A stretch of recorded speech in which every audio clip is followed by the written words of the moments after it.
Oke guys, kali ini kita akan mengomentari berita yang akan membahas tentang kasus narkoba berkedok vape atau rokok elektrik. Nah, untuk mengetahui konteksnya, mari kita bersama simak beritanya. Kita mulai videonya.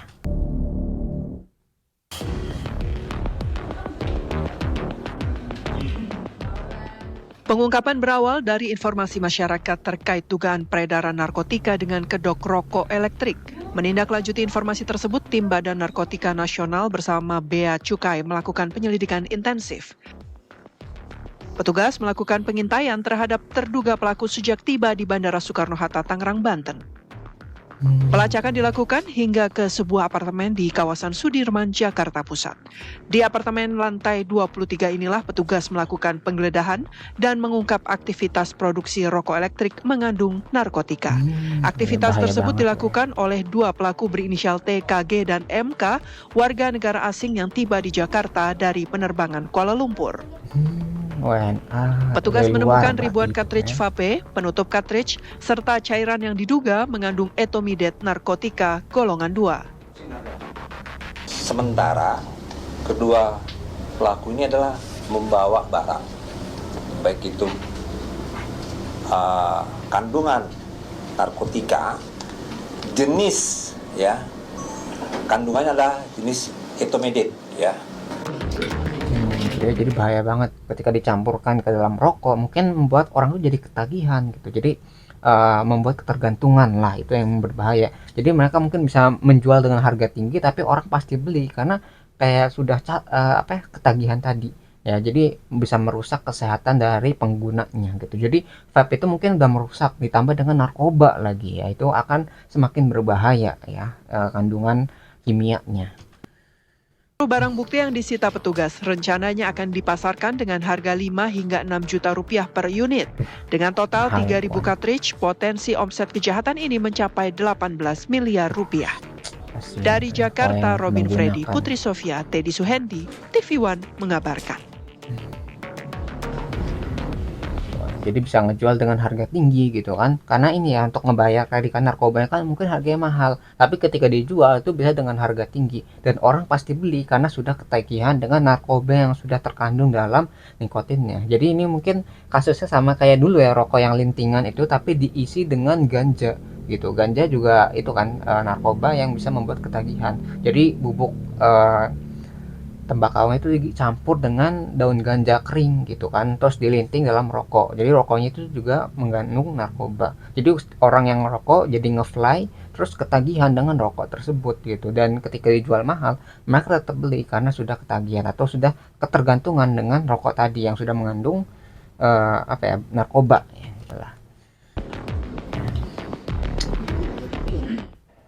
Dan pemirsa langsung saja sudah bersama kami di studio, sudah ada Brigjen Polisi Aldrin Huta Barat selaku Direktur Psikotropika dan Prekursor Deputi Pemberantasan BNN yang sudah hadir dan untuk membahas bagaimana kemudian terkait dengan sindikat pengedar narkotika yang menyasar kalangan muda dengan mengemas narkoba dalam bentuk cairan vape yang menyerupai produk produk legal.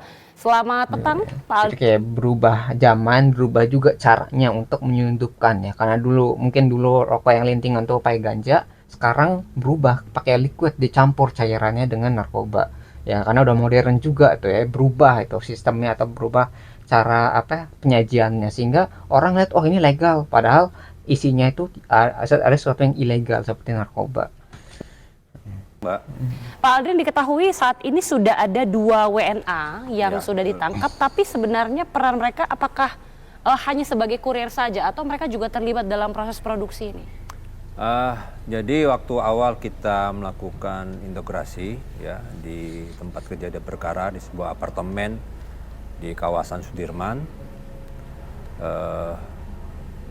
peran awalnya itu kita dapatkan mereka sebagai pembawa ya, sebagai kurir, baik itu bahan liquid cairan yang setelah hasil dari uji lab dari BNN mengandung etomidet.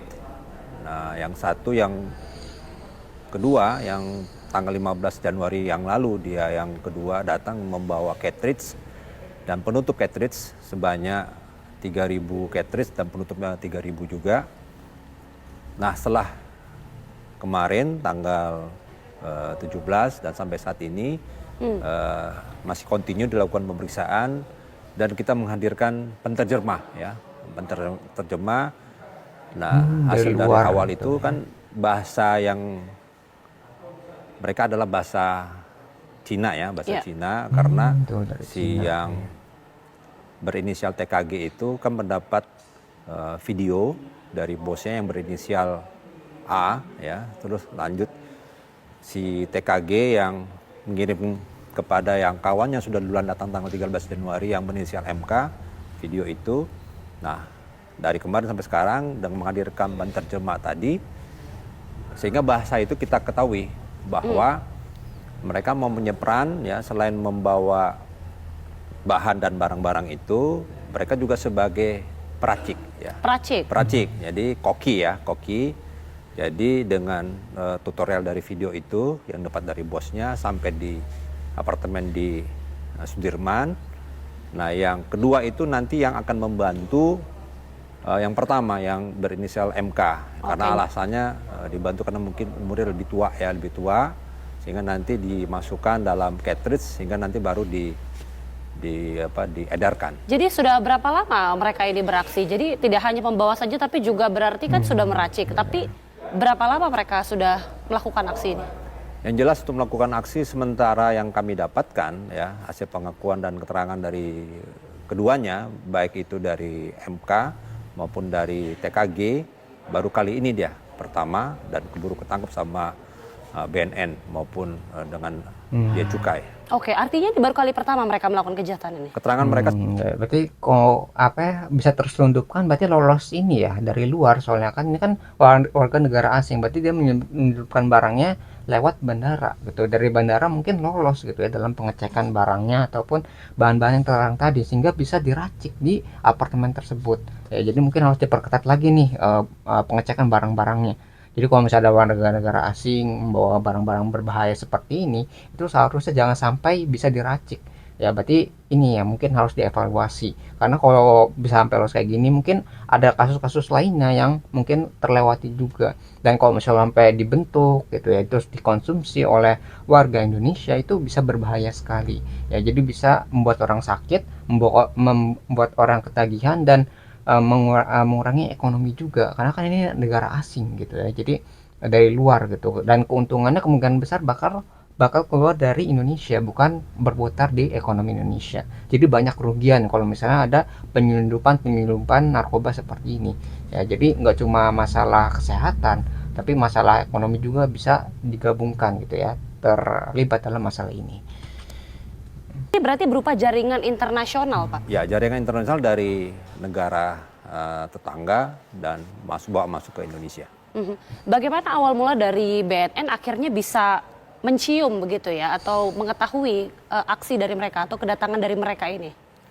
Dan inilah berkat kolaborasi kita ya, berkolaborasi kita dengan Bea Cukai ya. Kalau kita melakukan penindakan kemarin dari Kedeputian Pemberantasan itu ada 4 direktorat, yaitu Direktorat Psikotropika dan Prekursor selaku saya direkturnya, Direktur Penindakan Pengejaran, Direktorat Interdiksi, dan Direktorat Intelijen. Nah, kurang lebih 1 minggu lalu sejak dilakukan pengungkapan tanggal 16 Januari lalu dan berdasarkan laporan informasi dari masyarakat, informasi ini kita analisis, kita kembangkan dari fakta-fakta yang ada. Terciumlah tanggal 16 Januari yang lalu seseorang membawa koper dan ransel ya yang kita buntutin dari Bandara Soekarno-Hatta yang mana yang bersangkutan penerbangannya dari Kuala Lumpur. Nah, kita ikutin sampailah dia di sebuah apartemen di kawasan Sudirman. Pada saat dia masuk mengetuk pintu dan dibukakan oleh rekannya atau temannya yang berinisial MK, itu pada saat itulah kita melakukan penangkapan, penggeledahan. Selanjut kita melakukan meminta membongkar baik itu ransel maupun kopernya, maka kita dapatkan adalah 3.000 cartridge dan 3.000 penutup cartridge termasuk juga corong sama botol. Yang corong itu adalah memindahkan cairan intermediate itu ke botol itu. Selanjutnya di botol itu ada kayak injeksi disuntik ke cartridge tadi. Nah, pada saat di TKP kita menemukanlah sebuah botol berisi intermediate. Setelah kita mengetahui, kita uji lab ke pusat lab BNN kita di Lido ya, di Lido itu mengandung intermediate.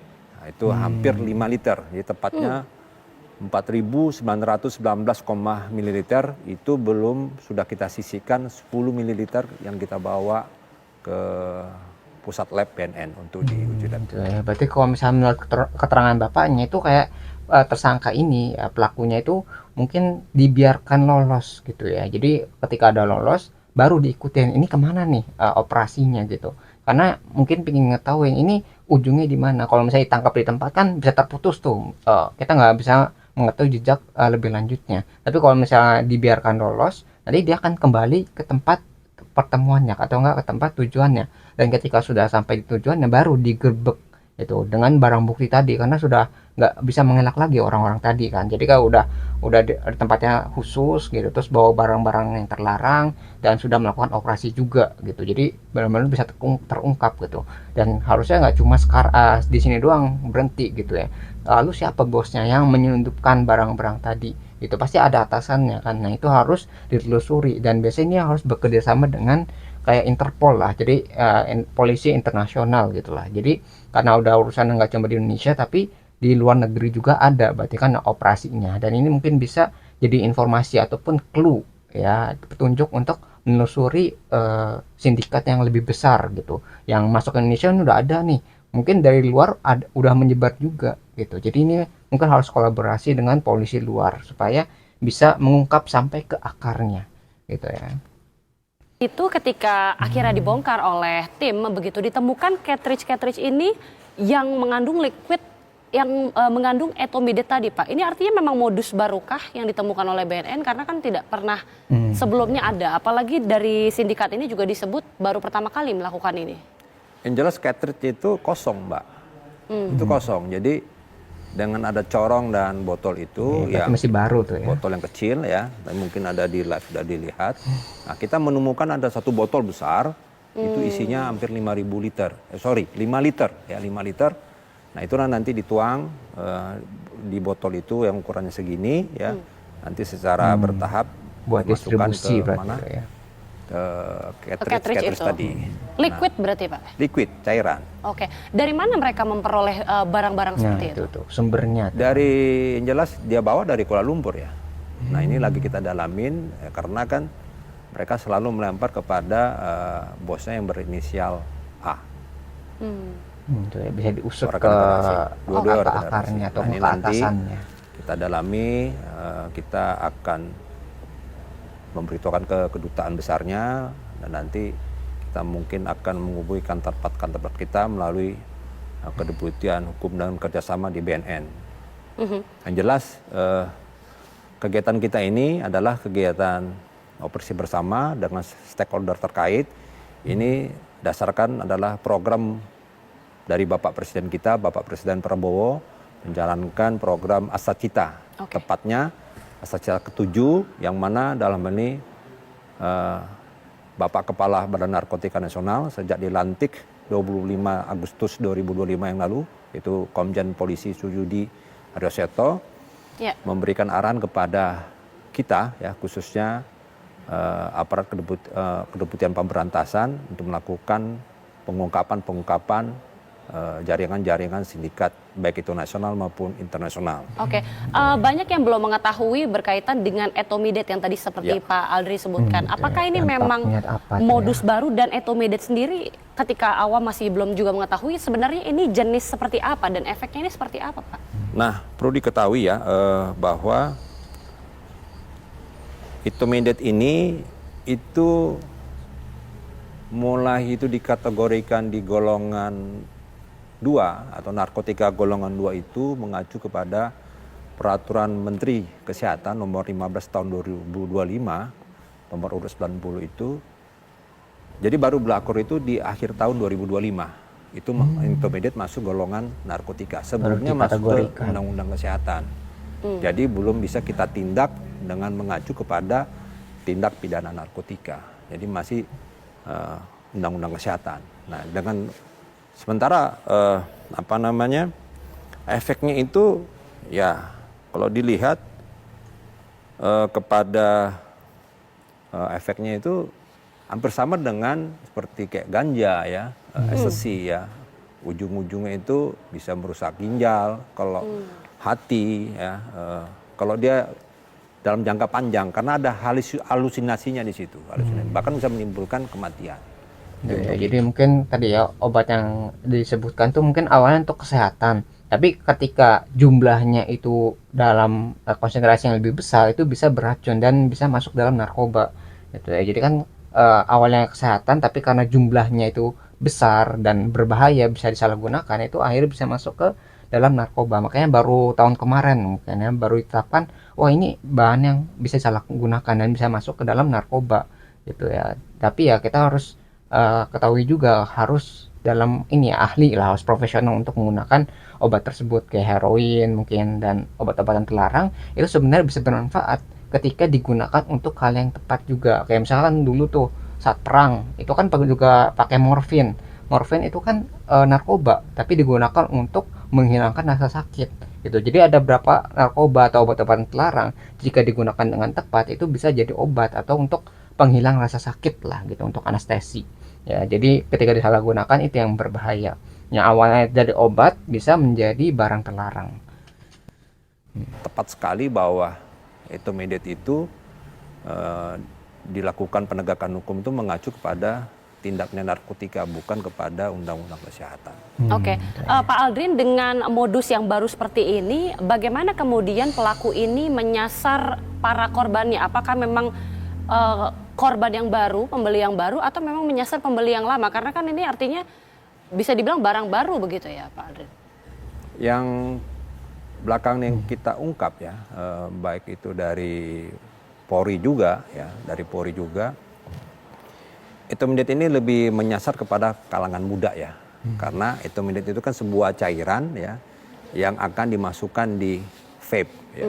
Dicampur tuh ya. Nah, di vape itulah sering orang-orang memakai kalangan muda atau orang-orang yang dulu mungkin perokok mungkin dia lebih meningkatkan kecanduannya ya, mungkin dengan menggunakan cairan etomidate ini.